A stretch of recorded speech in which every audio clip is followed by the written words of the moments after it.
కేంద్రంలో అధికారంలో ఉన్న ప్రధాని మోదీ ప్రభుత్వం దేశవ్యాప్తంగా కూడా అమలు చేయడానికి ఉద్దేశించిన 3 వ్యవసాయ చట్టాలకు వ్యతిరేకంగా మరోసారి ఉత్తరాది రైతులు ఉద్యమానికి దిగారు.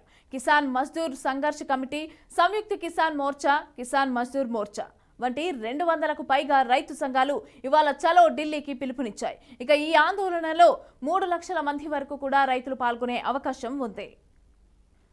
పంజాబ్, హర్యానా, ఉత్తరప్రదేశ్ వంటి రాష్ట్రాల నుంచి 500కు పైగా ట్రాక్టర్లతో ఢిల్లీకి తరలారు. ఇక వ్యవసాయ ఉత్పత్తులకు కనీస మద్దతు ధరను కల్పించడంతో పాటు గతంలో తాము ప్రతిపాదించిన తమ డిమాండ్లను కూడా పరిష్కరించాలని పట్టుబడుతున్నారు.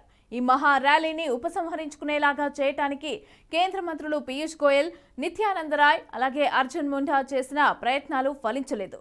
ఇక రైతు సంఘాల నాయకులతో వారు గత అర్ధరాత్రి వరకు కూడా చర్చలు జరిపారు. అవేవీ కొలిక్కి రాలేదు, అర్ధాంతరంగా ముగిసిపోయాయి. ఇవాళ ఉదయం 10 గంటలకు భారీ ప్రదర్శనగా ఢిల్లీకి తరలి వెళ్తామని కిసాన్ మజ్దూర్ మోర్చా నాయకుడు శర్వాన్ సింగ్ స్పష్టం చేశారు. ఈ ఉద్యమాన్ని విరమింపజేసే ఆలోచన కేంద్రం చేయట్లేదని ఆయన ఆరోపణలు చేశారు. సుహృద్భావ వాతావరణంలో చర్చలను కొనసాగించామని, తమ కనీస డిమాండ్లపైన కూడా మంత్రులు దాటివేత ధోరణిని ప్రదర్శించారని చెప్పారు. దీంతో ఆందోళనను యథాతథంగా కొనసాగించాలని నిర్ణయించినట్లు చెప్పారు.